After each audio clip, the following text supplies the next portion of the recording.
The process begins in the dim, flickering light of a peasant cottage in 1912. The air in Belgrade is thick with the smell of wet coal and the metallic tang of impending rain. Outside, the world is screaming. The drums of the First Balkan War are a rhythmic, hollow pounding in the streets, a heartbeat of a nation preparing to bleed. Milunka Savić stands before a mirror that has seen better days. It is cracked, reflecting a fractured version of a girl the world expects to stay home and wait for the men to return. She holds a pair of heavy tailor's shears. The steel is cold, biting into her palm. She doesn't hesitate. The sound of the blades meeting is a sharp, final snip, and years of tradition fall to the floor in dark, heavy clumps of hair. She binds her chest with linen strips. She pulls them tight, tighter than she thinks she can bear, until the breath catches in her throat and stays there. It is a manual compression of her soul. She isn't just hiding her body. She is erasing the only version of herself the world is willing to accept. At the recruitment office, the atmosphere is a factory of indifference. The sergeant behind the desk is a man made of paper and ink. He doesn't look up. To him, the line of boys is a conveyor belt of meat for the grinder. He represents a system that values volume over vision. He sees a sharp jawline, hears the name Milun, her brother's name, and slides a form across the table with a grunt. The fatal flaw of the military machine is its own arrogance. It believes it can define a human being by their height and the way they hold a rifle. The sergeant stamps the paper. The sound is like a hammer hitting a coffin lid. To the state she is now Soldier 245, a cog, a tool. They don't see the woman, they only see the uniform. The transition to the front is a descent into a new kind of hell. The Serbian army is a rigid pyramid of command that values protocol over perception. Milunka now Milun learns the language of the mud. It is a language of wet boots, the smell of cordite, and the way the earth shakes when the heavy guns find their range. While the other men huddle for warmth, boasting of victories they haven't earned, she stays in the shadows. She is a ghost in the machine. She is the one who notices the way the wind shifts before a storm. She is the one who cleans her rifle until the bolt moves like silk on silk. The high command in Belgrade is busy drawing lines on maps. They treat the Balkan terrain like a flat table, ignoring the jagged reality of the mountains. They have formulated a strategy of crystallized arrogance. The prevailing mindset among the officer class is simple. The enemy is a peasant rabble. We will crush them with the weight of our tradition. The manual says we march in columns, and so we shall march.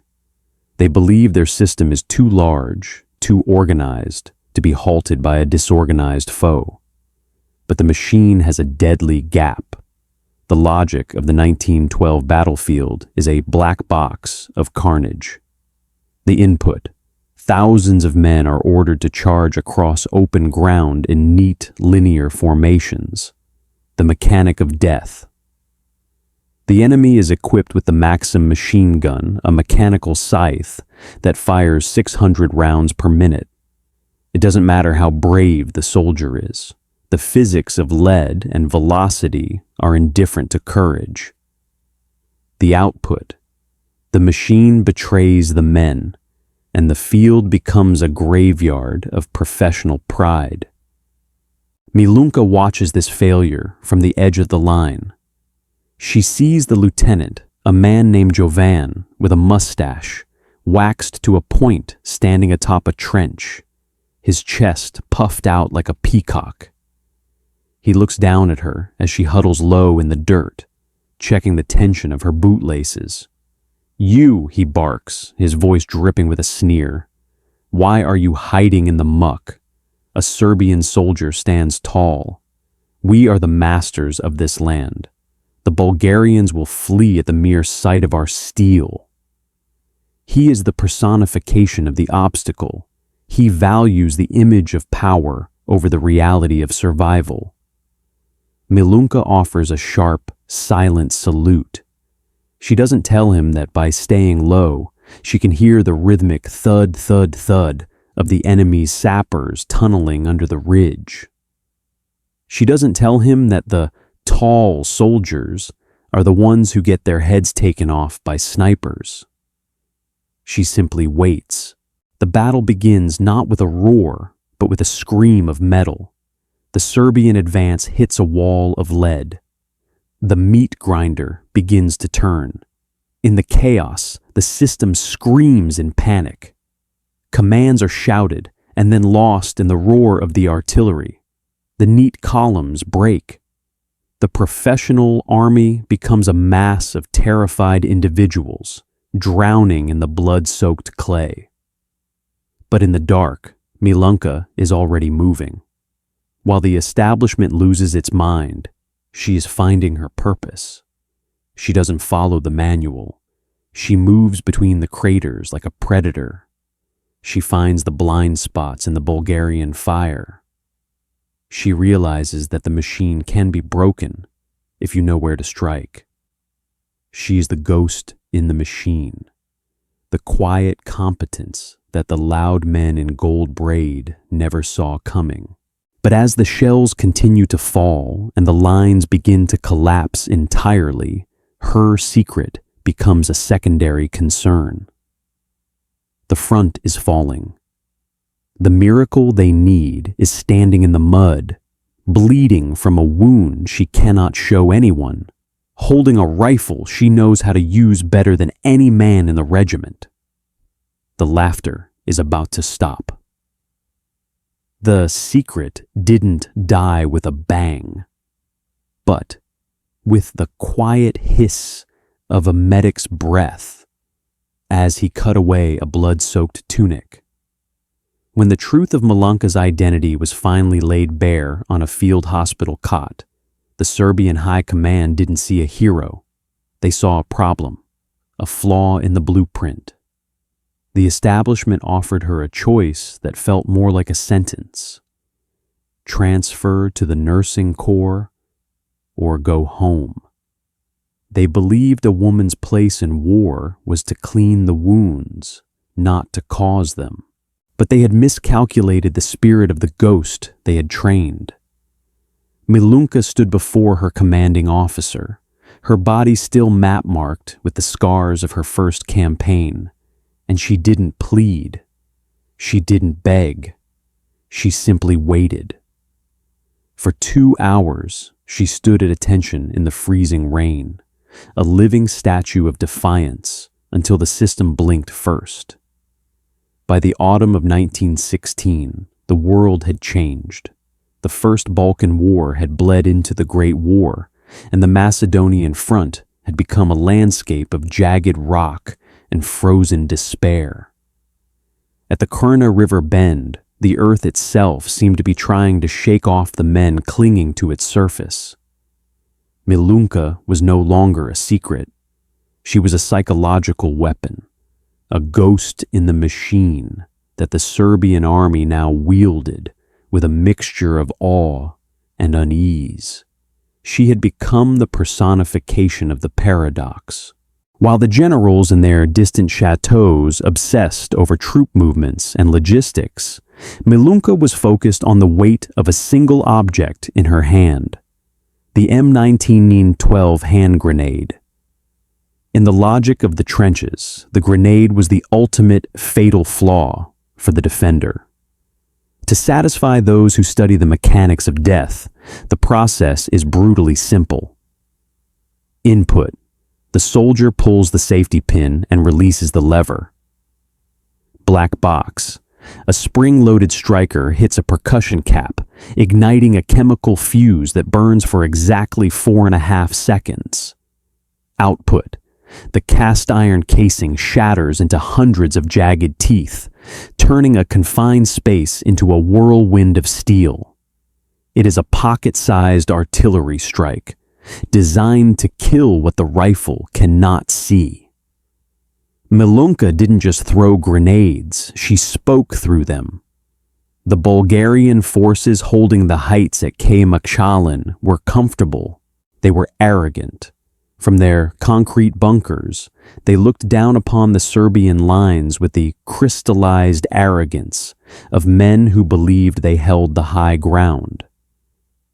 Their commander, a colonel who prided himself on European tactical theory, dismissed the Serbian presence as a spent force. He treated the mountain as an impenetrable fortress, believing that no human could scale the sheer rock face under the weight of a full combat load. He was right. A Kaymakchalan, a normal soldier, following the manual, would have been slaughtered. But Milunka didn't believe in the manual. She began her ascent under the cover of a moonless sky, where the fog was so thick it felt like breathing wet wool. She didn't carry a heavy pack. She carried a bag of grenades and a purpose that defied the physics of the slope. While the Bulgarian sentries huddled around small fires, laughing about the she-soldier they had heard rumors of, she was already above them. They treated the silence of the mountain as a sign of their own safety. They believed the Serbian spirit had been broken by the winter, but they had fatally underestimated their opponent. The silence wasn't submission. It was a predator holding its breath. The mountain didn't belong to the men in the bunkers. It belonged to the shadow rising from the mist. The first grenade didn't just destroy the machine gun nest. It shattered the enemy's reality. Imagine the scene through the eyes of a Bulgarian conscript. You are in a perfect defensive position. You are told the enemy is miles away, broken and cold. Then the world explodes. Out of the smoke and the jagged rocks, a figure emerges, not a company of men, a single person. The black box of her tactic was simple: speed and terror. She moved with a surgical precision that the military academies couldn't teach. She didn't stay to trade shots. She moved, she threw, and she vanished. In the chaos of the Korene River bend, Milunka found herself facing a trench filled with 23 Bulgarian soldiers. By the rules of engagement, she was a dead woman, 1 against 23. The system says you retreat. The manual says you call for support. Milunka did neither. She utilized the most potent weapon in her arsenal, the shock of the impossible. She didn't just attack their bodies, she attacked their will. She stood at the edge of their trench, a silhouette framed by the fire she had started, and she didn't look like a victim. She looked like an inevitability.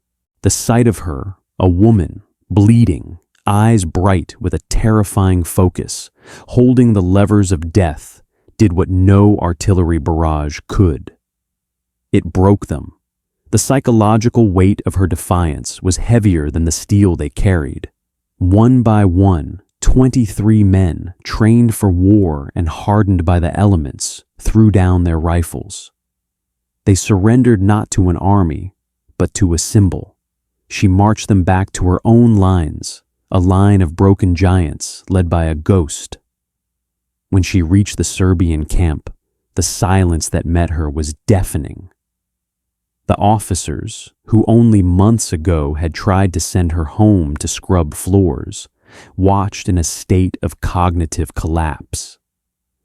They couldn't reconcile the underdog they had mocked with the warrior who had just achieved a miracle. But even as the medals began to arrive, the French Legion of Honor, the Russian Cross of Saint George the System, was already preparing its counterattack. They were happy to use her blood to hold the line, but they were already looking for ways to erase her from the peace.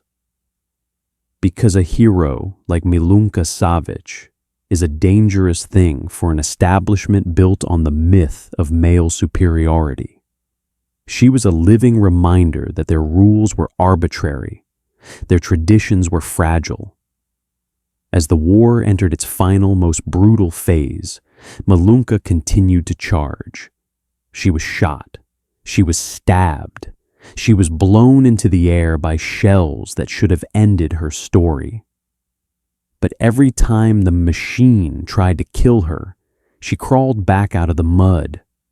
She was the symbol they couldn't let die, and the truth they couldn't wait to forget.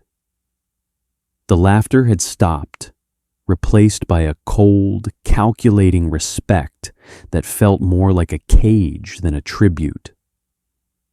They knew the war would end one day, and they knew that in the world they intended to build after the smoke cleared, there was no room for a woman with 23 prisoners and a bag of grenades.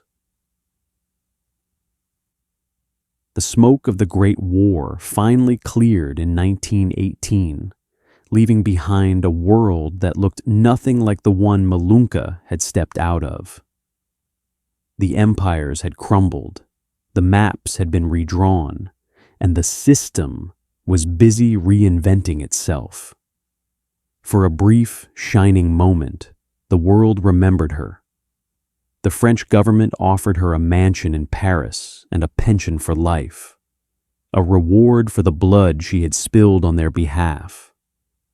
But Milunka looked at the offer, then looked back toward the jagged peaks of the Balkans. She chose the mud. She chose Belgrade. She expected a home. What she found was a cold, institutional amnesia. The new state, the Kingdom of Yugoslavia, was an establishment built on the same crystallized arrogance as the old one.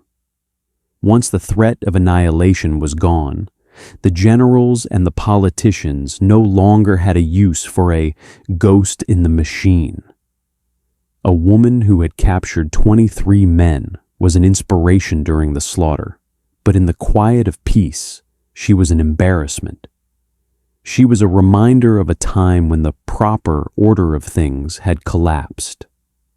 The fatal flaw of post-war society is its short memory. By the 1920s, the medals, the Légion d'honneur, the Croix de Guerre with palm, the Karageorge Star with swords were tucked away in a wooden box. The woman who was the most decorated female combatant in the history of warfare was given a job as a cleaning lady. The establishment that she had bled 42 times to preserve now required her to scrub its toilets, while the men who had stayed in the rear during the meat grinder now sat in velvet chairs. Milunka was on her knees, her hands red from lye and cold water. This was the bitter aftertaste of victory. The system didn't just ignore her, it attempted to erase her. They wanted her to be a quiet, invisible ghost once more. But they had forgotten who they were dealing with. Milunka didn't spend her meager wages on herself. In the shadows of her small, cramped apartment in Voždovac, she began a new campaign. She didn't use grenades this time. She used bread. She adopted and raised over 30 orphaned children, some her own, many others found in the wreckage of the wars that continued to plague the region. While the state debated budgets and borders, she was running a private sanctuary for the victims of their failures. Even when the Second Great War came in 1941, and the Nazi occupiers tried to invite her to a banquet to capitalize on her fame, she refused. She chose the concentration camp over collaboration. She chose the basement over the podium. By October 5th, 1973, the world had almost entirely forgotten. She lived in a small apartment that smelled of old paper and soup. She was 84 years old, her body a map of scars and stories that no one asked to hear anymore. The Buyur system had succeeded. It had turned a legend into a footnote. On that final day, there was no artillery barrage. There was no charge. There was only a quiet breath, and then silence. Milunka Savić died as she had lived for 50 years, in the shadows, unacknowledged by the institutions that owed her their existence. It was only when she was gone that the world felt the weight of what it had lost. Her funeral was attended by thousands, a sudden, sharp realization that the underdog had been among them all along, and they had let her scrub their floors until her heart stopped. If you believe that stories like Milunka Savić's deserve to be remembered, if you believe that the ghost in the machine should finally be seen, join our ranks by subscribing. The story of Milunka Savić is the ultimate paradox of history.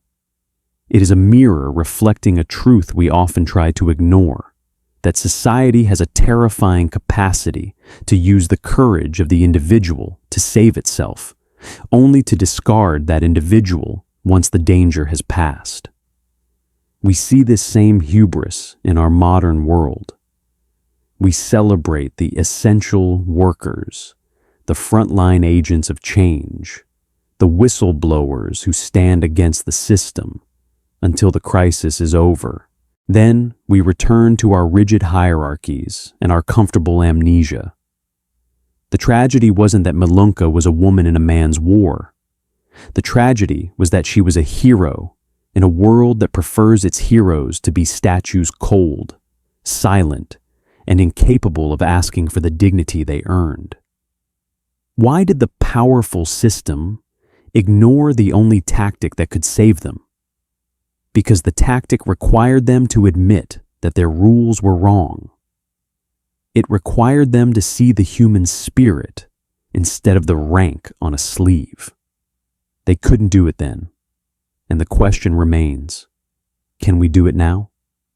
We have synthesized this narrative from reputable historical archives and verified sources. However, the fog of war often extends to the history books.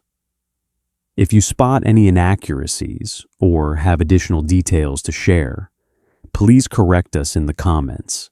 We strive for the absolute truth, and your knowledge helps us get there. Thank you for keeping history alive.